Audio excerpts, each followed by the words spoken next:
Layman Logic says, can the Apocrypha be considered scripture since it's referenced as such in the Book of Concord? I think not only can the Apocrypha be considered scripture, it must be considered scripture, but you have to define scripture differently than most people do when they just say me and my Bible as if the Bible's an entirely singular book, because it's not, right? Sip of coffee time.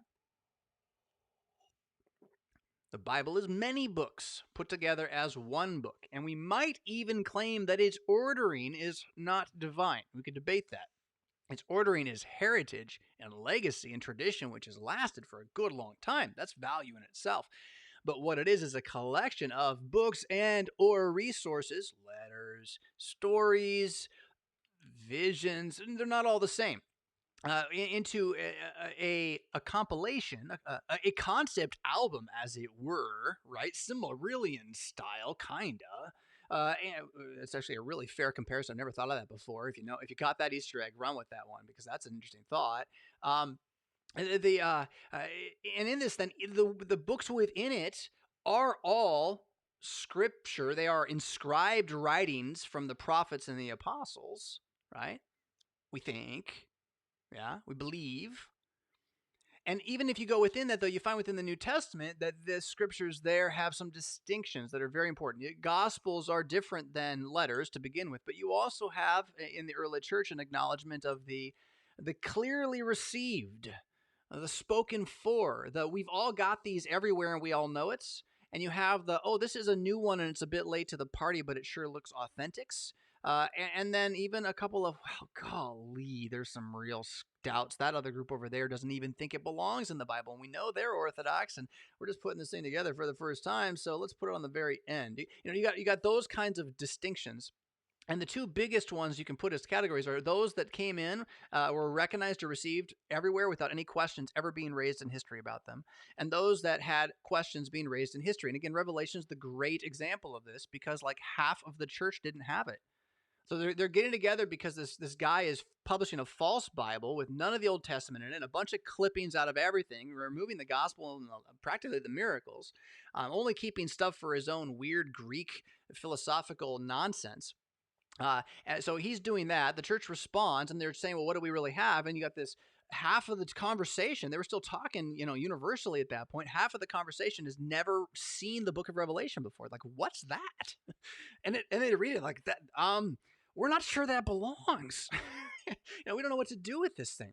So from this, then you have books that have questions. You have books that don't. Okay. The Old Testament kind of had the same thing. And it always was just there and acknowledged and together, really until English Bibles came around.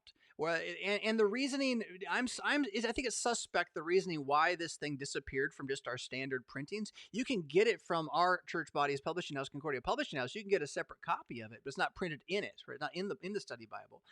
That tradition is recent and new. It's not particularly Lutheran to do that. And it makes what I'm talking about here a little bit difficult, right? But the thing is, then, you really can view those intertestamental books kind of on the same level as, let's just say, what's a good example here? 3rd John, right? 3rd John's true. There's no questions about the veracity of 3rd John, but its place and use in the life of the church, more esoteric, right? And so, the Maccabees, we recognize that they, if and as scripture in Greek, are from the hands of the Jews who lived during the times. They certainly originated there. And there may indeed, this is where the thing is, so these might have errors in them. We would acknowledge the Apocrypha does have historical errors in it, and therefore is not wholly inspired, inerrant homilegumena, okay? Always spoken for Scripture, but it is right underneath it as a testimony of the faithful in the time they went through. So you could almost see it as like a Book of Concord. You could see it as Chemnitz, our great theologian Chemnitz, calls it the antilegomena of the Old Testament, that is the book spoken against. So again, you would have a comparison, say, to Jude.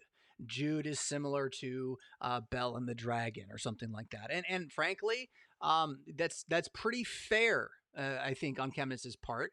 If you want to bring me up on charges about it, you can. But it's neither here nor there. I would advocate that Christians should know and have read through the Apocrypha once in their life.